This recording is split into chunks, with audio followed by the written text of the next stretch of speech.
अस्सलामुअलैकुम। आकाश यासीन आपसे मुखातिब है। नाज़रीन, ये कहानी एक समंदर से शुरू होती है जहां लहरें सिर्फ पानी नहीं, फैसलों का बोझ भी उठाए हुए हैं। आबनाए हुर्मुज़ की बंदिश एक ऐसा गिराहदार लम्हा जिसने सफारती रास्तों को उलझा दिया है। इसी तनाजुर में फील्ड मार्शल सैयद आसिम मुनीर और अमरीकी सदर डोनाल्ड ट्रंप के दरमियान होने वाली गुफ्तगू जैसे बंद दरवाजों पर पहली दस्तक हो। एक इशारा की रुकावट को पहचाना जा चुका है और शायद इसे हटाने की कोशिश भी शुरू हो चुकी है। ये राब्ता महज एक कॉल नहीं बल्कि एक ऐसे मंजर का इब्तदाई जुमला है जहां हर लफ्ज तोल कर बोला जा रहा है। जवाब में नरमी भी है, तवक्कुफ भी, जैसे फैसला अभी लफ्जों के दरमियान कहीं रुका हुआ हो। और फिर मंजर बदलता है इस्लामाबाद की तरफ, एक ऐसा शहर जो आज सिर्फ दारुल हुकूमत नहीं बल्कि उम्मीद और गैर यकीनी के दरमियान खड़ा एक पुल बन चुका है। जहां कल जो मुलाकात मुतवक्किल है वो सिर्फ दो मुल्कों के दरमियान नहीं बल्कि कई दहाइयों के फासले और तहफ़्फ़ुज़ात के दरमियान भी होगी। एक तरफ दावा है कि मुआहिदा करीब है, दूसरी तरफ शकूक की धुंध अभी पूरी तरह छटी नहीं। कहीं दरवाजे खुलने की बात हो रही है तो कहीं अब भी तालों की चाप सुनाई देती है। समंदर से उठने वाली बाज़गश्त और ऐवानों में गूंजते बयानात सब मिलकर एक ऐसी फजा बना रहे हैं जहां हर लम्हा एक नए रुख का इम्कान लिए जा रहा है। पाकिस्तान इस पूरी तस्वीर में खामोश मगर अहम किरदार के तौर पर मौजूद है, जो लफ्जों के रास्ता देने की कोशिश कर रहा है। क्या ये कोशिश कल एक नई समत मुतय्यन करेगी या फिर कहानी अभी मजीद उलझेगी? प्रोग्राम के दूसरे हिस्से में हम बात करेंगे सियासत का दरिया एक नए मोड़ पर आ खड़ा हुआ है। लहरें अब किनारों से टकराकर रास्ता खुद बनाने पर आमादा दिखाई देती हैं। मैदान के मैदान में जमा हजूम यूं महसूस हुआ जैसे खामोश जमीन ने अचानक बोलना सीख लिया हो और हर आवाज एक ही समत में बहती चली जा रही हो। वो समत जहां इमरान खान की पुकार गूंजती है। वज़ीर आला मोहम्मद सोहेल आफरीदी ने ऐलानों के चिराग जलाए तो यूं लगा जैसे एक बुझा हुआ शहर फिर से रोशनी मांग रहा हो। 50 अरब का पैकेज महज अदाद नहीं बल्कि एक वादा है कि माजी की गर्द को धोकर मुस्तकबिल की सड़कें बनाई जाएंगी। मगर इसी मंजर के पसे मंजर में एक और कहानी सांस लेती है जहां मुशावरत के दरवाजे बंद होने की सरगोशियां सुनाई देती हैं और महमूद खान अचकज़ई की नाराजगी किसी खामोश तूफान की मानिंद फजा में मौलिक है। स्टेज से उठने वाली आवाजें सिर्फ ताकारी नहीं थी, वो एक ऐसे सफर का ऐलान थी जिसमें 25 अप्रैल आजाद कश्मीर की तरफ बढ़ता कदम है और 1 मई को लाहौर की जानिब बढ़ता हुआ काफिला जैसे वह खुद एहतजाज की शक्ल इख्तियार कर चुका। और जब ये कहा जाता है कि असम्बली का इजलास मैदान में होगा तो ये महज एक फैसला नहीं बल्कि रिवायतों की दीवार पर एक नई खिड़की खोलने की कोशिश होती है। दूसरी तरफ इंसाफ के वानों से उम्मीद के चिराग मध्यम पड़ने की बातें इस कहानी को मजीद गहरा करती हैं, जैसे अदालतों की राहें धुंध में लिपटी हों और नजरें अब अवाम के समंदर की तरफ उठ रही हों। बैरिस्टर गौहर अली खान की आवाज भी इसी बयानिए को आगे बढ़ाती है कि सियासत का सफर किसी एक फर्द के बगैर अधूरा है और जमहूरियत की इमारत इस वक्त तक मुकम्मल नहीं जब तक इसके तमाम सतून अपनी जगह कायम ना हो जाए। नाज़रीन, ये थे हमारे टॉपिक्स। हमारे स्टूडियोज में हमारे एक्सपर्ट्स भी इस वक्त हमारे साथ मौजूद हैं। तारिक सुमेर साहब और शकील करार साहब हमारा साथ देंगे। इसके साथ हमें ज्वाइन करेंगी सायरा बानो और डॉक्टर अली इमरान। आप सभी का बहुत ज़्यादा शुक्रिया अदा करना चाहूँगी। तारिक सुमेर साहब, इस वक्त प्रोग्राम का आगाज़ सर मैं आपसे करने जा रही हूँ। सर, एक तरफ हम मुज़ाकिरात की बातें करते हैं, दूसरी तरफ ट्रंप भी बातें कर रहे हैं, ईरान भी इस चीज़ पे रजामंद था, फिर जंग बंदी खत्म होने में सिर्फ हम देख रहे हैं कि चंद घंटे जो है वो भी बाकी रह गए हैं और फिर एकदम से वजारत खारजा जो ईरान के उसकी जानिब से इस्माइल बकाई साहब जो है उनका एक बयान सामने आना कि हम इन मुज़ाकिरात में इस्लामाबाद नहीं आ रहे हैं। इसको आप किस नज़र से देखेंगे? बहुत शुक्रिया काशा। ये बड़ा नाजुक मरहला है इन मुज़ाकरात के हवाले से और मुज़ाकरात के दूसरे राउंड के हवाले से। गुज़श्ता रात अचानक सूरत हाल ने पलटा खाया जी, जब आबनाए हुर्मुज़ में एक जहाज़ आ रहा था, कमर्शियल जहाज़ जिसे कहें तजारती जहाज़, जो चीन से आ रहा था और उसको ईरानी जहाज़ को रोका अमरीकी नेवी ने और उन्होंने उस पर फायर किए, मिसाइल शायद फायर किए और उसको कब्ज़े में ले लिया। फिर एकदम सूरत हाल बड़ी चेंज हुई और आज ईरान की तरफ से ऐलान किया गया कि हमारा डेलीगेशन नहीं आएगा। गुज़श्ता रात आज़म शहबाज शरीफ की बड़ी तफसीली कोई 40-50 मिनट की गुफ्तगू ईरानी प्रेसिडेंट से हुई थी। फिर इसहाक डार की अब्बास अरागची से बातचीत हुई थी। इसमें असल जो जड़ है ख़राबी की वो अमेरिकी सदर डोनाल्ड ट्रंप है मेरी नज़र में। हो सकता है मैं गलत भी हूँ, मेरी राय से कोई इख्तलाफ भी किया जा सकता है। अमेरिकी सदर डोनाल्ड ट्रंप जब ये समझते हैं कि एक अगर तजवीज़ ईरान ने मान लिया है तो वो 3 और नई बातें बीच में शामिल कर लेते हैं। और उन्होंने कल एक ट्वीट किया, बयान दिया और फिर कहा कि जी अमेरिकी जर्नलिस्ट से बात की कि जी JD वैंस इस्लामाबाद नहीं जाएंगे मुज़ाकरात में, बाकी डेलीगेशन जाएगा और वो यानी आज शाम उनके मुताबिक इस्लामाबाद में पहुंच जाएगा। फिर कुछ देर बाद बात आती है कि JD वैंस जो है वाइट हाउस से आता है कि वो जाएंगे। तो बहाना क्या बनाया, जवाब क्या दिया अमेरिकी सदर ने कि जी सिक्योरिटी का क्लियरेंस नहीं हुई। तो पहले जेडी वैंस आए थे, सिक्योरिटी क्लियरेंस हुई थी ना, बड़े इत्मीनान से आए, बड़े इत्मीनान से गए। बल्कि पाकिस्तानी फ़ज़ाइया ने जो सिक्योरिटी कवर दिया ईरानी डेलीगेशन को, वो भी एक तारीख में एक नई मिसाल बनी है और उनको बाहिफाजत तेहरान पहुँचाया। तो इस सारी ख़राबी में अब देखें, ईरान के अमेरिका के अंदर एक निज़ाम है, जब भी कोई इशू दुनिया में उभरता है तो जर्नलिस्ट फ़ोन करते हैं, पेंटागन का स्पोक्समैन हो उसको कर लें, वाइट हाउस का हो, स्टेट डिपार्टमेंट का हो, हर जगह स्पोक्समैन मुकर्रर हैं, तो वो फ़ौरन जवाब नहीं देते कि जी ये हमने आप हो गया। वो कहते हैं हमें थोड़ा सा टाइम दें, वो आधा घंटा लेते हैं, फिर तीनों चारों जो आपस में कंसल्टेशन करते हैं, फिर पॉलिसी बनाते हैं, फिर वो जर्नलिस्टों को रिप्लाई करते हैं रिटन में या टेलीफोन पे कि भाई ये हमारी अमेरिका की पॉलिसी है। अमेरिकी सदर क्या करते हैं, टेलीफोन उठाया, इधर इस्लामाबाद में किसी जर्नलिस्ट से बात कर ली, वहाँ बात कर ली, और पहले कहते हैं आप वापस आ जाएं, कुछ भी नहीं हो रहा। 37 मिनट बाद इस्लामाबाद में मुकीम जर्नलिस्ट को कहते हैं नहीं आप उधर रहें, 48 घंटे में बहुत कुछ होने वाला है। वो डेवलपमेंट हुई भी। अमेरिकी सदर जब तक अपनी ज़बान पे ताला नहीं लगाएंगे और ट्विटर अकाउंट को खामोश नहीं करेंगे, जैसे पाकिस्तान में एक ज़माने में होता था, कहा जाता था कि ट्विटर अकाउंट किसी का खामोश हो जाए तो सुलह हो जाएगी, मामलात हो जाएंगे, तो वो सुलह हुई थी, मामलात आगे बढ़े थे। तो इनको अपनी चीज़ें ठीक करने में, मैं यहाँ एक सिक्योरिटी के वाले से बात करता चलूँ, इस्लामाबाद के अंदर बड़ी ज़बरदस्त सिक्योरिटी के अरेंजमेंट हैं, लेकिन एक मैंने पहलू बड़ा देखा है जी। एक डीएसपी जहाँ बाकू हुए हैं ड्यूटी की वजह से, तवील ड्यूटी थी, पंजाब पुलिस के आए हुए थे, उनकी मैयत वापस भिजवाई गई है, बड़ा अफसोस हुआ है। दूसरा मैंने देखा है कि जो पुलिस पंजाब से आई है या दीगर जगहों से आई है, उसके लिए खाने पीने के जो इंतज़ामात होने चाहिए वो नहीं है, उनकी रिहाइश के मयारी इंतज़ामात नहीं है। हालांकि वजारत ख़जाना से वजारत इंटीरियर को बड़ी रकम करोड़ों में इसमें दी जाती है कि जी ये अखराजात हैं। मैं आज जब आ रहा था दफ्तर तो मैंने एक्सप्रेस हाईवे पे देखा, एक साइड से दो पंजाब पुलिस के एहलकार खाली पानी की बोतलें लेके सड़क क्रॉस करने की कोशिश कर रहे थे कि दूसरी तरफ जाके पानी पीने के लिए ले लें, हालांकि उन्हें पानी वहाँ सप्लाई किया जाना चाहिए। तो मोहसिन नकवी की ये जिम्मेदारी है, नटेली के साथ बैठे हुए थे, सिक्योरिटी अरेंजमेंट में ब्रीफिंग दी, इस चीज़ को भी देखें और आईजी इस्लामाबाद की ड्यूटी लगाएं और डिप्टी कमिश्नर इस्लामाबाद की ड्यूटी लगाएं। ये मैंने अपनी आंखों से मंजर देखा, तब मैं ये बयान कर रहा हूँ कि ये ड्यूटी दे रहे हैं जो लोग, ये भी किसी माँ के बच्चे हैं, बिल्कुल ये भी किसी के बाप हैं, और वो रियासत की ड्यूटी दे रहे हैं और बहुत बड़ी अपनी जिम्मेदारी निभा रहे हैं कि सेफ्टी के अरेंजमेंट्स में अपना किरदार, उनको सहूलतें पहुँचाना उसी तरह हुकूमत की जिम्मेदारी है जिस तरह बाकी जिम्मेदारियां इस तरीके से निभाने की कोशिशें जो है सर वो इस वक्त की जा रही हैं। शकील करार साहब, ईरानी नायब वजीर खारिजा ठीक वही बात की है जिस वक्त तारिक सुमैर साहब ने की है कि सिर्फ अगर 2-3 हफ्ते तक अगर ट्रंप को बिल्कुल खामोश कर दिया जाता है, अगर दुनिया में अमन चाहते हैं आप लोग, तो 2 हफ्तों के लिए ट्रंप अगर खामोश हो जाए तो ये अमन जो है वो आ सकता है, कुछ ऐसा है? शुक्रिया गशा। देखिए, सदर डोनाल्ड ट्रंप को तो खैर कोई भी खामोश नहीं करा सकता, वो तो पूरी दुनिया कहती है कि अनगाइडेड मिसाइल हैं, कहीं भी कुछ भी कह सकते हैं, कुछ भी कर सकते हैं। लेकिन देखें, इसमें जो पॉलिसी वहाँ अमेरिका में होती है वो थिंक टैंक बनाते हैं, प्रेसिडेंट सिर्फ उस पर अमल दरामद कराते हैं। अब अमेरिका ने अपने आप को दुनिया का चौधरी, बदमाश या कोई भी लफ्ज़ इस्तेमाल कर लें, वो मनवाना है, और वो अगर नरम रवैया दिखाएगा या अपना लचक दिखाएगा बहुत ज़्यादा, तो फिर दुनिया के ऊपर उसकी बदमाशी, उसका असर रसूख या उसकी चौधराहट जो है वो कमज़ोर पड़ जाएगी।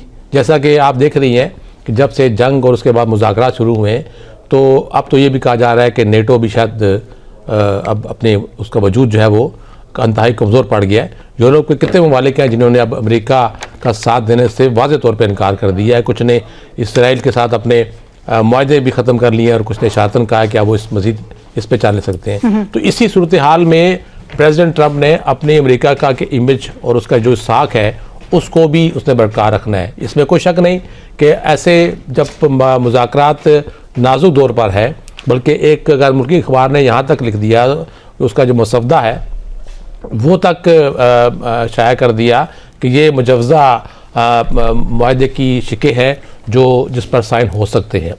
तो दुनिया भर की आप ये देखें ना कि 2 दिन पहले डोनाल्ड ट्रंप ने कहा कि अचानक प्रेस कॉन्फ्रेंस की कहा कि मैं एक बहुत आम ऐलान करने जा रहा हूँ, तो दुनिया भर के चैनल ने उनको लाइव दिखाया और आखिर में क्या निकला? कुछ भी नहीं। तो इस वक्त देखें ना, दुनिया के किसी कोने में आप चले जाएं तो आपको यही नजर आएगा कि इस्लामाबाद टाक, इस्लामाबाद टाक, इस्लामाबाद टाक। अब ईरान की क्या उसकी मजबूरी है? ईरान की मजबूरी ये है कि उसने अपनी खुद मुख्तारी और अपनी अना को भी उसने बचाना है। देखिए, उसना 40 साल से वो उस पर पाबंदियाँ हैं, किसी किस्म की दुनिया से उसका लेन देन बंद है, मईशत उनकी अपनी अंदरूनी खाना चला के गुजारा कर रहे हैं। तो ऐसे मौके पे अगर वो इस तरह बिल्कुल ही नीचे गिर कर अपना कोई कदम उठाते हैं, मुज़ाकरात करते हैं, तो फिर दुनिया कहेगी कि देखो ईरान तो बिल्कुल फारग हो गया था, जंग हार गया था। लेकिन दोनों फ़रीक़ैन दावा कर रहे हैं। तो इसराइल भी दावा कर रहा है कि हमें कोई नुकसान नहीं हुआ, लेकिन ये तो जो दिफाई मारीन है उनसे जब पूछे तो फिर आपको बताएंगे कि उसका नुकसान कितना हुआ है, माली नुकसान कितना हुआ है और जानी नुकसान कितना हुआ है। इसी तरह ईरान के अंदर क्या नुकसान हुए हैं, इसकी तफसीलात भी आना बाकी है। ईरान अपना एक इमेज है उसको बेहतर रखना चाह रहा है कि उसकी जो खुद मुख्तारी है, अना है, वो भी बरकरार रहे और मामलात ठीक है। देखना, अब पाकिस्तान मुसलसल राब्ते कर रहा है। तारिक उस्मान साहब ने कहा कि प्राइम मिनिस्टर इसहाक डार ने राब्ते किए। अब फील्ड मार्शल आसिम मुनीर ने ट्रंप से कल भी बात की, आज भी बात की है। इसी तरह हमारे जो वज़ीर दाखिला है मोहसिन नकवी, उन्होंने अमेरिकन जो कायम मकाम सफ़ीर है उनसे मुलाकात की, फिर ईरानी सफ़ीर से सफारखाने में जाके मुलाकात की है। उसमें मुलाकात के दौरान में IG इस्लामाबाद, कमिश्नर, डिप्टी सारे उसमें DGFI भी मौजूद थे। तो ये खाली मुलाकात नहीं है, ये इसी वाले से ही है।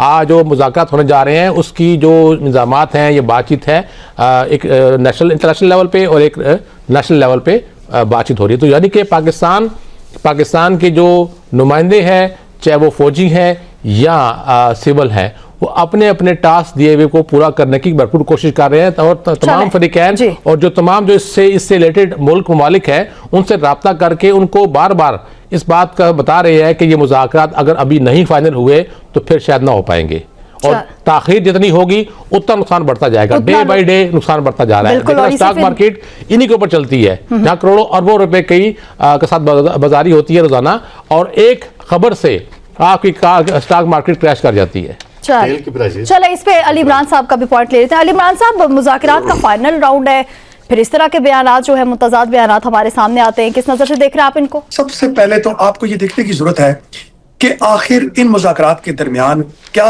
ऐसी चीजें हायल हैं जो ये मुज़ाकरात नहीं होने देती। मैंने बार बार आपके प्रोग्राम में भी कहा और जनरली भी मैं ये बात करता हूँ, जब आप अमेरिकन न्यूज आउटलेट्स को देखते हैं और न्यूज़पेपर्स को देखते हैं तो बहुत सारी चीजें आपको क्लियर हो जाती हैं। देखें, मिलिट्री इंडस्ट्री कॉम्प्लेक्स, अमेरिकन और एस्टैब्लिशमेंट, ये दो जो बहुत बड़े, आप इनको इदारे कह लें, आप इनको एक सोच कह लें, इनकी पहले दिन से ये सोच थी। जो अमेरिकन मिलिट्री इंडस्ट्रियल कॉम्प्लेक्स है, जिसमें पेंटागन है, जिसमें वेपन मैन्युफैक्चरिंग इंडस्ट्री है सारी, और जिसमें आपके पॉलिटिशियंस हैं, और एस्टैब्लिशमेंट आपको पता है जैसे उनकी एस्टैब्लिशमेंट काम करती है। तो पहले दिन से ये बात तय थी कि इस अमेरिका के अंदर हाँ उनका फाइनेंशियल सिस्टम हो, हाँ उनका पॉलिटिकल सिस्टम हो, हाँ उनकी मिलिट्री हो, तमाम पेंटागन से लेकर तमाम जो डिपार्टमेंट्स हैं वहां पर इसराइली पेनिट्रेशन की इंतहा है। और आप ये याद रखें कि अगर इस खित्ते में अमन हो जाता है तो सबसे जो बड़ा नुकसान होगा वो इसराइल का होगा। अगर आज ईरान अपनी टर्म्स डिक्टेट करके अमेरिका के साथ मुज़ाकरात करता है और मुज़ाकरात में जो भी पोजीशन बाहर आएगी वो इस वक्त ईरान के लिए विन विन होगी, उनके लिए विन विन सिचुएशन होगी। देखिए, अगर अब मुज़ाकरात होते हैं तो मुझे ऐसे लगता है कि मुज़ाकरात पर सिर्फ दो जो मेजर इशू होंगे वो इनके सामने होंगे, दोनों फ्रीकैन के सामने। एक जो मेरी सोच है वो ये होगा कि जंग जो है, जंग बंदी को थोड़ा मजीद मुलतवी किया जाए 10-15 दिनों के लिए, और जो दूसरा सबसे बड़ा जो कदम उठाया जाएगा वो ये होगा कि अमेरिकन कहेंगे कि आप अब लाए हरमस को खोल दें, और ईरानियन की जो डिमांड होगी वो ये होगी कि आप जो ब्लॉकेड है इसको खत्म करें। उसकी वजूहत ये है कि अब लाए हरमस के बंद होने की वजह से पूरी दुनिया में जो इन्फ्लेशन का एक हाई है, तवानाई की कीमतें, पेट्रोल गैस की कीमतें कहाँ चली गई हैं। फिर कुछ मुल्क ऐसे हैं जिनके पास रिजर्व खत्म हो चुके हुए हैं, और अगले रिजर्व तक उन मुल्कों की जो इकॉनमी होगी वो कितना सफर करी ये तो आने वाले दिनों में पता चलेगा। लेकिन ईरान का भी बहुत बड़ा नुकसान इसलिए है कि अमेरिका की ब्लॉकेट की वजह से ईरान जो $500 बिलियन का तेल रोजाना बेचता था, उसके लिए भी बड़ा नुकसान है। और ट्रंप के जो गैर जिम्मेदाराना बयान आपने सुने और बल्कि पूरी दुनिया ने सुने कि अभी मामला दरमियान थे। एक गुड जेस्चर था ईरान की तरफ से कि इसराइल ने जब लेबनान के ऊपर बमबारी बंद की तो उन्होंने गुड जेस्चर के तौर पर अपना हुर्मुज़ को खोल दिया। लेकिन अमेरिकन प्रेसिडेंट ने उन बातों को जिस तरीके से इंटरनेशनल मीडिया में उछाला, ईरान की कमजोरी जाहिर की और ये कहा कि जो उनका यूरेनियम जो अफसरदा है उसको हम जो है वो अमेरिका लेकर आएंगे और अब ईरान जो है वो गिर चुका है और अब ईरान कुछ करने के काबिल नहीं है। ये बात ईरानियंस के लिए बड़ी नागवार गुजरी और थी भी नागवार कि जब ईरान की तरफ से अभी कोई मुतालबात टेबल पर आए ही नहीं, कोई चीजें फाइनल हुई नहीं, तो अमेरिकन प्रेसिडेंट ने किस तरह, और उनके पीट टेक्सस जो जंग के वजीर हैं, फिर उनके मार्को रूबियो जो सेक्रेटरी फॉरेन अफेयर हैं, उन्होंने जिस तरीके से बयानात अमेरिका के अंदर दागे तो फिर वो सारी चीजें जो है वो बर्बादी की तरफ गई। अब आने वाले दिनों में अब देखिए पाकिस्तान का कितना बड़ा क्रेडिट है कि हमारे फील्ड मार्शल आसिम मुनीर साहब ने 3 दिन लगाकर उन्होंने 3 दिन ईरान के अंदर बैठकर जिस अच्छे तरीके से इन सारी चीजों को ईरान के साथ तय किया और फिर अमेरिकन को कम्युनिकेट किया। लेकिन हमने देखा कि अमेरिकन ने वो सारी एफर्ट जो फील्ड मार्शल साहब की थी, जो 3 दिन वहां बैठे रहे, वो they're all gone down the drain.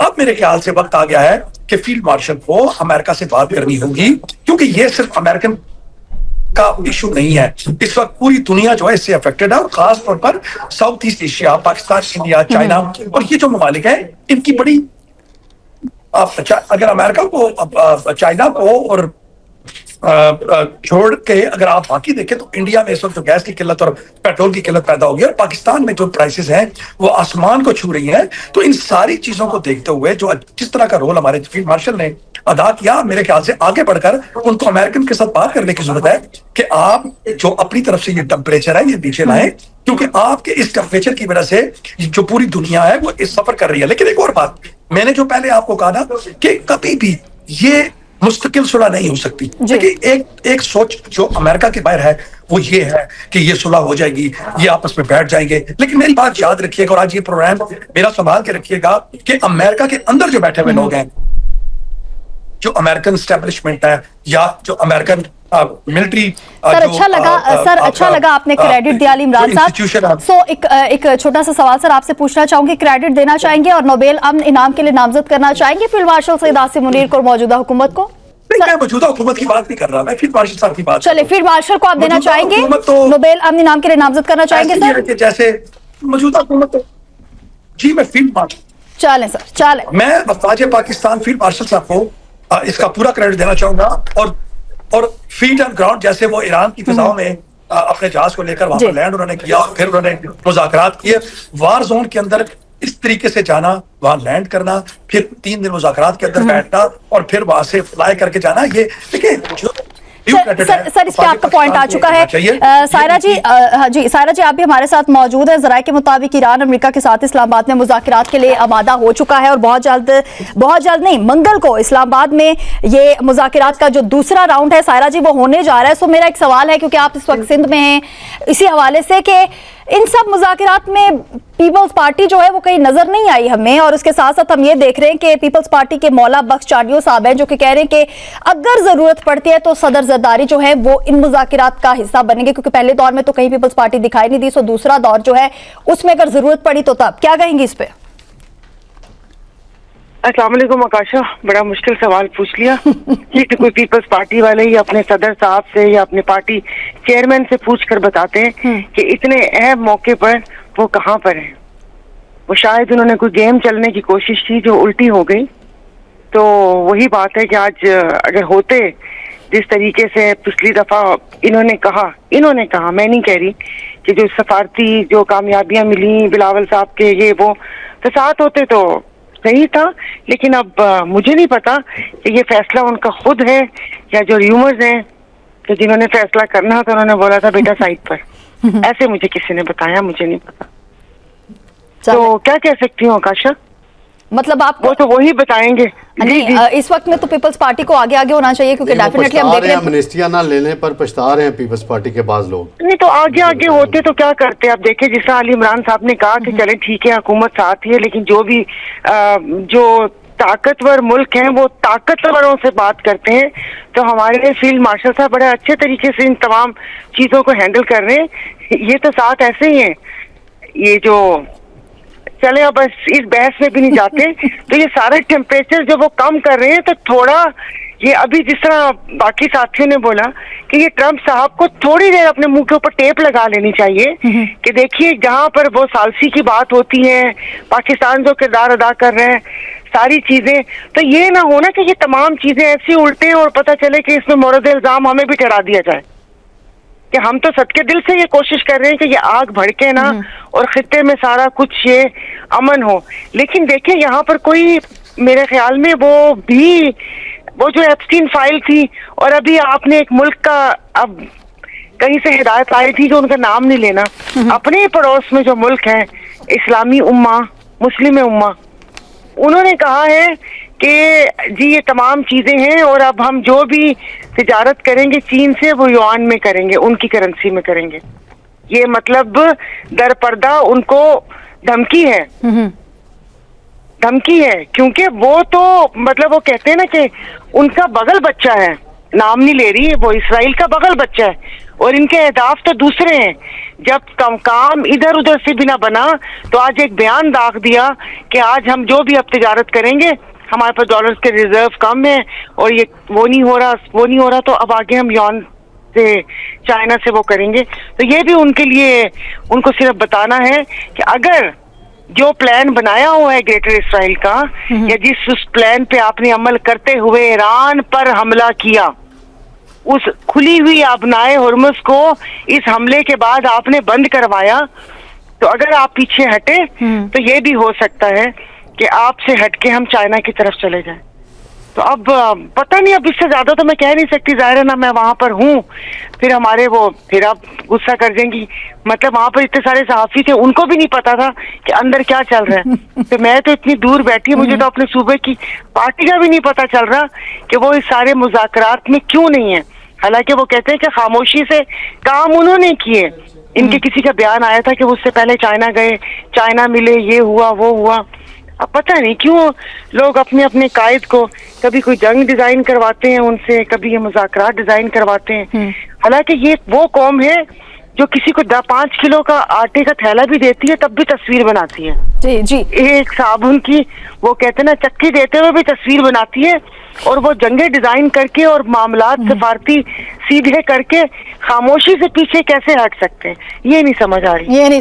बाकी देखिए, अल्लाह करे सारा कुछ सही हो, और ये जंगें तो वैसे भी नहीं सही होती। और कल फिर एक और अहम दिन है पाकिस्तान के लिए। देखिए हमें तो ये जी सारा जी संभाले जाए।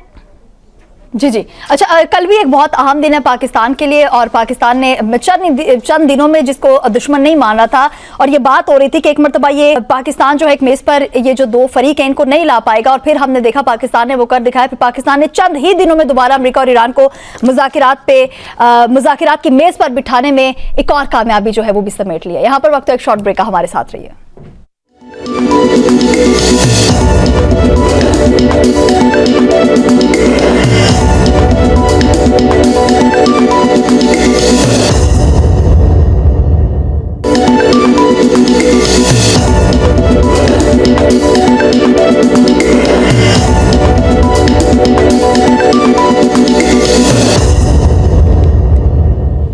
Welcome back. एक मरतबा आपको फिर खुशामदीद कहेंगे नाजरीन, और इस वक्त बात होगी कुछ पीटीआई के हवाले से। पीटीआई का जो एक जलसा था जो कि 19 अप्रैल को करने की बातें हो रही थी, सो वो हो गया है और पीटीआई के मुताबिक बहुत ही ज़्यादा कामयाब रहा है। सो अली इमरान साहब, इस वक्त पहले मैं सर आपकी तरफ आना चाह रही हूँ, क्योंकि हमेशा आप बात करते हैं कि आप इस पर बात ना करें, आप उस पर बात ना करें। सो सर, अब जहाँ तक मुझे भी फील होता है, और आई थिंक सो बहुत से लोगों को ही फील होता होगा कि हम आपस में बात करें ना करें, हम आपसे पीटीआई से कुछ पूछें ना पूछें, मुझे लगता है कि पीटीआई को इस वक्त खुद आपस में बात करने की बहुत ही ज्यादा जरूरत है, इसलिए क्योंकि सर धड़ेबाजी एक मरतबा फिर हमारे सामने आई और पीटीआई का मर्दान जलसा हमने देखा कि बहुत ही अहम जो आपके रहनुमा हैं वो आपसे नाराज लगे हैं, जिस तरीके से महमूद खान अचकजई साहब। सो आप लोगों ने सर उनको भी इन्वाइट नहीं किया, ना कोई मुशावरत की, ना कुछ मतलब उस तरह का हुआ, क्या कहेंगे? बिस्मिल्लाह रहमान रहीम। आकाशा, देखें कि अब इतनी बड़ी पार्टी में, मैं कई दफा अर्ज कर चुका हूँ आपके प्रोग्राम में, जी, जब इतनी बड़ी पार्टी होती है और आपको पता है कि पाकिस्तान तहरीक इंसाफ पाकिस्तान की सबसे बड़ी सियासी जमात है, और उस पार्टी का जो इस वक्त एक शख्स जिसने ये पार्टी बनाई और जो इस पार्टी को बनाकर आज इस पोजीशन तक लेकर आया वो जेल में है। अब जो लोग बाहर हैं, मैं किसी का नाम तो नहीं लूंगा, पार्टी में छोटे मोटे इख्तलाफात या सारों को साथ लेकर चलना, और खास तौर पर जैसे आपने जिक्र किया कि महमूद अचकजई साहब और अल्लामा नासिर अब्बास साहब, जी, क्योंकि ये एक बड़े सीजनल और पुराने पॉलिटिशियन हैं, बल्कि स्टेट्समैन हैं, और इनकी जिंदगियों का बड़ा हिस्सा सियासत के अंदर गुजर गया। अब इतनी जो बड़ी जमातें हैं, मतलब पुरानी जमातें हैं, उनको जब हमने सिंक्रनाइज्ड किया पीटीआई के साथ, तो उनका ज़हनी तौर पर हमारे साथ हम आंग बना, उसके लिए एक टाइम की जरूरत है, एक अंडरस्टैंडिंग की जरूरत है जो टाइम के साथ डेवलप होगी। और मैं ये समझता हूं कि अगर अभी पार्टी जो पाकिस्तान तहरीक इंसाफ लैग कर रही है कम्युनिकेशन के ऊपर, कि उनकी प्रॉपर कम्युनिकेशन जो है वो अचकजई साहब के साथ या अल्लामा नासिर अब्बास के साथ नहीं हो रही, या किसी चीज पर इख्तलाफ है, तो मेरे ख्याल से जल्दी वो दूर हो जाए, और दूर होना भी चाहिए। क्यों कि ये दोनों अशखास जो हैं, ये तहरीक इंसाफ के चेयरमैन वज़ीर-ए-आज़म इमरान खान के नामजद करदा लोग हैं। बिल्कुल।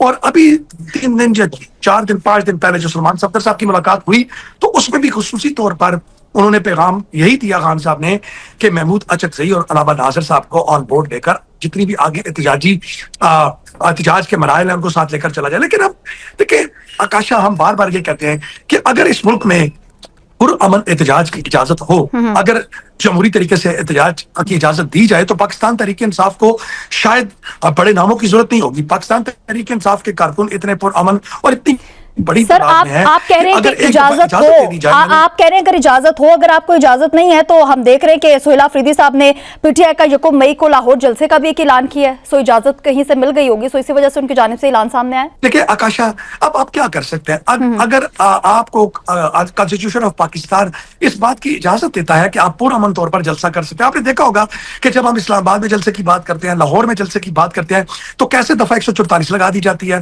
तमाम आने वाले रोडों पर कंटेनर लगकर उनको ब्लॉक कर दिया जाता है, और पुरअमन आने वाले लोगों की गाड़ियां तोड़ी जाती हैं, गिरफ्तार किए जाते हैं। इवन के जो लोग गिरफ्तार किए जाते हैं, बाद उनके घरों पर जाकर तोड़फोड़ की जाती है और औरतों के सरों से दुपट्टे खींचे जाते हैं। अब ऐसे हालात में जब हमारा चेयरमैन साहब इमरान खान साहब और बुशरा बीबी, अब आप ये देखें कि आप ये क्या कोइंसिडेंट है कि पहले चेयरमैन साहब की दाईं जो आंख थी वो उसमें क्लॉट बनी और उनकी आंख की बिनाई चली गई। अब हम देखते हैं कि उनकी बीवी बुशरा बीबी साहबा, उनकी आंख के उसी तरह ही एक क्लॉट बनती है, फिर उनके आंख की भी 80-90% जो है वो बिनाई चली जाती है। उनको आप हॉस्पिटल लेकर आते हैं, 2 घंटे ट्रीटमेंट होता है, और उसके बाद फिर आप बुशरा बीबी साहबा को लेकर जाकर बजाय जेल के हॉस्पिटल के आप उनको उनके सेल में फेंक देते हैं। और क्या खूबसूरत उनकी बेटी है, उसने एक ट्विटर के ऊपर एक तहरीर लिखी है, अगर आप उसको पढ़ें तो शायद आपकी आंखों में आंसू आ जाएंगे कि वो औरत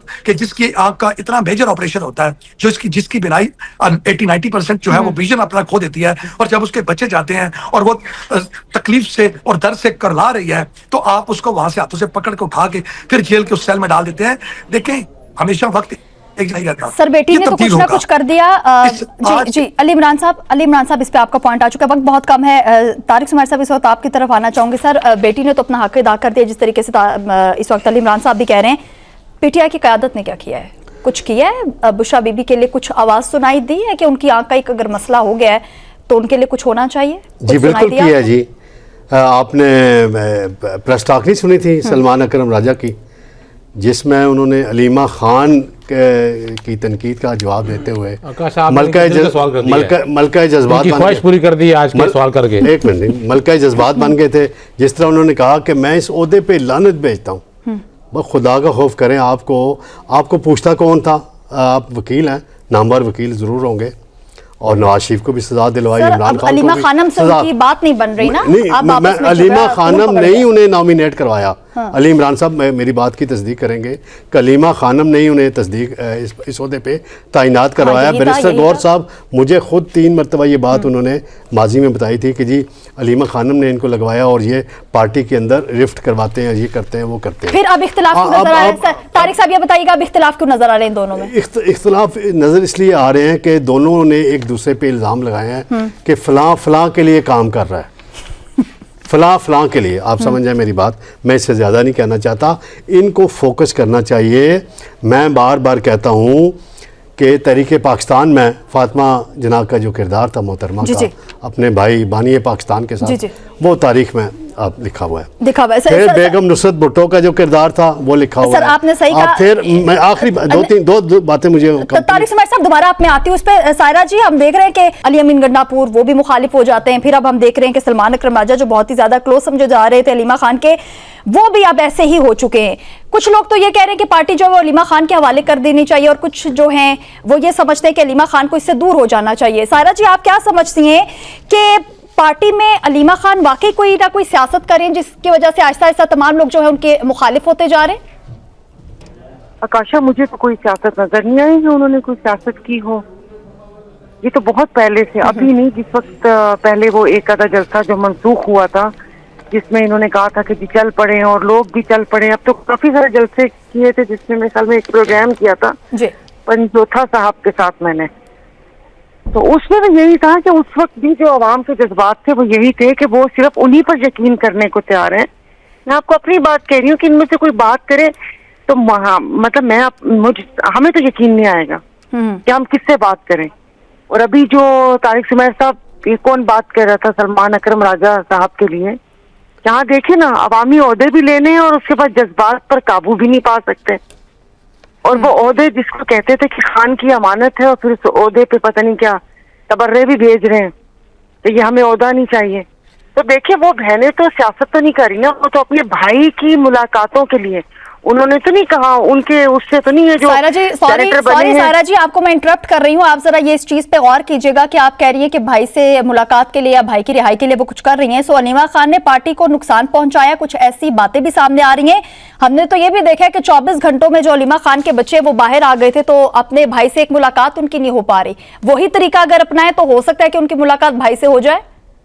तो आपने अभी ये बात की है ना, ये वही जो पीटीआई में बैठे हुए कुछ लोग बारीक वारदात करते हैं ना, कि उनका बेटा वापस आ गया और ये वो सारा कुछ, अब वो बेटा यहाँ पर था नहीं। अब मुझे नहीं उसकी पूरी तफसील पता, लेकिन वो बहनें हैं जो वहां से आके उनके ऊपर कौन सा जुल्म नहीं हुआ, किस किस्म के उनसे सहाफियों ने सवाल किए, धक्के दिए, गिरी, उठाया, फेंका, पानी फेंका। तो ये जाहिर है अगर वो सवाल पार्टी के हिसाब से कर रही हैं, उनकी जगह पर आप या मैं अपने आप को रख के देखूं तो फिर बोलूंगी ना कि भाई उसके नाम से तुम लोग असेंबली में पहुंचे हुए हो, उसके नाम से मतलब आपकी एक जाहिर जाते हैं, सारा कुछ है, तो पता तो चले कि आप लोग कर क्या रहे हो। बिल्कुल ऐसे थोड़ी कि वो जलसा खेल रहे हैं। कल का जलसा कामयाब बनाना इनकी मजबूरी थी। अगर ये भी ना लेकर आते तो और इनको लान तान पड़ती। खुदा जाने, वैसे तो अगर आप किसी को बोले तो वो तो अपने हलकों से बंदे नहीं ला सकते। जो इनके बंदे हैं जो आके बोलते हैं अली मोहम्मद खान टाइप हैं या शरियार अफरीदी किधर है या बाकी किधर है, 2-3 खवातीन हैं, बातें उनकी सुन लें कि वो कहते ना कि बातें करोड़ों की दुकान पकौड़ों की। आप उनके कारकुनों से पूछ लें, एक बंदा नहीं निकाल सकते। परसों के जलसे में तो ज्यादा बंदे दिखाना इनकी मजबूरी थी कि ये ना होते तो फिर लोग बोलते कि अच्छा जी ये इनके सूबे में भी कुछ नहीं चलती। कोई लाया अमल तो दे। जो कारकुन हैं वो परेशान हैं, वो चाहते हैं या तो बातचीत से भी मसला नहीं हल कर सकते, कोई पार्टी को कंट्रोल नहीं। अगर एक बातचीत से मसला हल करना चाहता है तो फिर 4 लोग उसमें आ जाते हैं कि पता नहीं ये कॉम्प्रोमाइज हो गया, अब ये बात करना चाह रहे हैं। कुछ पता तो चले। एक आलिया हमजा बात करती थी, उनको भी आराम से वहां पर भिजवा दिया गया। फरमाइशी था, मुझे इसलिए फरमाइशी था कि जाहिर आपको पता है मेरी दोस्त है, मेरी उनसे बात होती रहती है। और जिन साहब का जिक्र हो रहा था, बड़ा मतलब एक इन्होंने अपने घर वालों को, आलिया हमजा ने अपनी मतलब जाहिर अंदर की बातों से दूर रखा हुआ था, बाकायदा मैसेजेस भेजे हैं जो कि मैंने खुद अपनी आंखों से देखे और मैंने पढ़े हैं वो मैसेज। जिस वो एक काहिना जलसे में आलिया हमजा के नाम के लिए उन्होंने 24 घंटे लेट कर दिया कि ये इसका नाम नहीं आना चाहिए। भाई कौन सा सोने का ताज फौरन कोई पहना देगा। तो बस ये सारी चीजें हैं और बाकी चंद लोग ही हैं। अब मैं क्या नाम लेती फिरूं कि बस उन्हीं को प्रॉब्लम है। सायरा जी ले लेना, क्योंकि हर कोई यही कहता फिर है कि मैं पीटीआई के साथ सिंसियर हूं और मैं बानी पीटीआई के साथ सिंसियर हूं। सो हमें पता चलना चाहिए आवाम को। चल रही है, वो आके पहुंच गए हैं, ऐसे ऐसे खंबे पहुंच गए जिन्होंने कभी वो कहते ना कि उस सड़क तक भी ना पहुंच सकते थे, मगर वो असेंबली में बैठे हुए लीडर ऑफ अपोजिशन और बाकी पता नहीं क्या क्या ओहदे भी बट गए। ये सारे कुछ तो क्या कर रहे हैं। आप पंजाब की एमपीएस को देख लें, इतना बड़ा मसला हुआ, वो जो क्या कहते हैं सूबे में इतने मसाइल हैं, चलो जहाज को तो छोड़ दें, अभी HIV का, वो तो सारे कारोबारी हजरात, सारे ट्रांसपोर्टर, शादी हॉल वाले, सब वो कारोबारी हैं। काफ लीग के भी 6 हैं। कभी आप जरा तारिक समेत साहब और ये जरा टटोलिएगा कि वो कौन है जो उसमें से 6-7 जो काफ लीग के थे जो MP हैं पंजाब असेंबली में, कभी उन्होंने मुंह से क्यों भी नहीं निकाली। जी चले सायरा जी इस पे आपका पॉइंट आ चुका है। आगे शकील करार साहब आपकी तरफ इस वक्त मैं आना चाह रही हूँ। सोहेल आफरीदी साहब कह रहे हैं बानी पीटीआई की जो पॉलिसी है उस पर कल भी खड़ा था और आज भी खड़ा हूँ। सो मतदान जलसा जो हमें साथ दिखाया गया वो बहुत ही ज्यादा कामयाब लग रहा था, हुजूम बहुत ज्यादा था वहां पे। सो तहरीक इंसाफ अब भी आप समझते हैं कि सड़कों पर अवामी ताकत जो है उसको इकट्ठा कर सकती है, लेकिन उसके साथ साथ अगर ये अवाम की भी बात कर लें जिस मुश्किलात में आजकल अवाम है तो इनके लिए और ज्यादा आसानियां हो सकती हैं। आकाश साहब मेरा भी आपसे एक सवाल है जी कि पहले आप बताएं कि आपकी जाती राय में कल का मर्दान का जलसा कामयाब था या नाकाम था? सर जो दिखाया जा रहा है और जिस तरीके से बताया अली इमरान साहब ने दिखाया कैसा जा रहा है? स्क्रीन बड़ी कर दी है उन्होंने किस तरह बड़ा दिखाया जा रहा है? सर ये सवाल आप तारिक सुमैर साहब से कीजिए, वो सही जवाब देंगे आप। मेरा आपसे सवाल है ना, क्योंकि आपके जो क्वेश्चन से अंदाजा होता है कि बता दें। मैं क्या बताऊं, देखिए ऑनेस्टली मुझे सिर्फ यही काम मिला कि लगता है कोई 200 बंदा लेके गए या 200 बंदा लेके गए, 20 लेके गए, मुझे पता नहीं है। तारिक सुमैर साहब ने एक बात पकड़ी है सलमान अकबर राजा की पिछले 3 दिन से ना, वो हर बंदे को कहते हैं देखो उसका बयान अपने अंदर की भड़ास निकालते हैं। बात यह है कि पीटीआई को आपकी पूरी इस्टेब्लिशमेंट तमाम सियासी जमातों ने कोने पे लगा के रख दिया, बल्कि उसको ख़त्म करने में कसर नहीं छोड़ी है। आला अदलिया से लेकर नीचे एक पुलिस कांस्टेबल तक जो है वो इनके पीछे पड़ा हुआ है। उसके बावजूद आप कहें इख्तलाफ देखिए, इख्तलाफ उस समात में होते हैं जहाँ कोई जमहूरी सिलसिला हो, उसके अंदर कोई जमहूरियत हो, कोई अपनी राय देने के काबिल समझता हो, राय दे सकता हो। आप मुझे बताएं आकाशा के पिछले 4 साल में, 5 साल में, 1 साल में चलें, आपने कभी सुना है कि पीपल्स पार्टी के नून लीग के किसी बंदे ने अपने प्रेसिडेंट को कोई मशवरा दिया है? ईवान में आके मशवरा दिया, प्रेस कॉन्फ्रेंस में मशवरा दिया कर ले, वहाँ मुशावरत नहीं होती है, वहाँ पूछते नहीं है। कहने को तो ये सियासी और जमहूरी जमातें हैं, लेकिन दर हकीकत में ये आमराना जमातें हैं, जहाँ पर एक जो पार्टी का सरबराह है वहाँ से आर्डर आता है और सब पे को ऊपर लाजिम हो जाता है उसको अमल करना है, आईनी मसला खड़ा हो जाता है कि आपने अमल करना ही करना है। तो जिस जमात के अंदर आमरीत है वो सियासी जमहूरी बात करते हुए अच्छा नहीं लगती और तनकीद करे कि वहाँ से इख्तलाफ आया। बाबा आप एक घर में 2 भाइयों में इख्तलाफ होता है, एक बाप पीपल्स पार्टी में होगा, बेटा नून लीग में होगा, बेटी पीटीआई में होगी, तो इसमें तो कोई बड़ी बात नहीं है ना। लेकिन आप एक जमात में अगर इख्तलाफ राय आ रहा है, किसी की पॉलिसी के, किसी के खड़े होने, किसी को किसी की शक्ल पसंद नहीं है, किसी को किसी का सूट या मेकअप पसंद नहीं है, तो ये तो अच्छी बात है ना, हुस्न है। तनकीद भी करे सियासी जमातें का मतलब यही होता है कि आप अंदर अपनी राय का इजहार करें, अपनी बात जो आपके दिल में है उसको करें।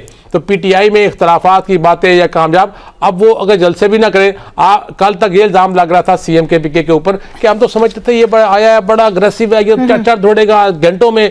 आपने सवाल करना था कि वो तो घंटों में। एक बात मेरी गौर से सुन लीजिएगा, चले अगर मान लिया कि पीटीआई को दीवार से लगा दिया गया, पीटीआई की कोई नहीं सुनता, पीटीआई पे इंतजार करता था, पीटीआई पे डंडे भी बरसाए जाते सर, लेकिन जो पीटीआई अपोजिशन जमात है जो उसको आवाम के लिए करना चाहिए सर, वो भी नहीं कर पा रहे। इसमें भी आप शक डाल रही है, मान लेते और किस तरह आपको? सर आपको यही कह रही हूँ कि चले नहीं बानी पीटीआई की रिहाई करवा पा रहे, लेकिन अपोजिशन का एक और काम भी है सर, एक और काम भी है अपोजिशन का, वो कर दे। चले बहुत शुक्रिया शकील करार साहब, आपका पॉइंट आ चुका है। मैं आप सभी का बहुत ज्यादा शुक्रिया अदा करना चाहूंगी। सायरा जी आप भी हमारे साथ मौजूद, सुबैर साहब, शकील करार साहब, डॉक्टर अली इमरान साहब, आप सभी का बहुत ज्यादा शुक्रिया। इसी के साथ अपनी मेजबान नकाशा यासीन को दीजिए इजाजत, खुदा हाफिज।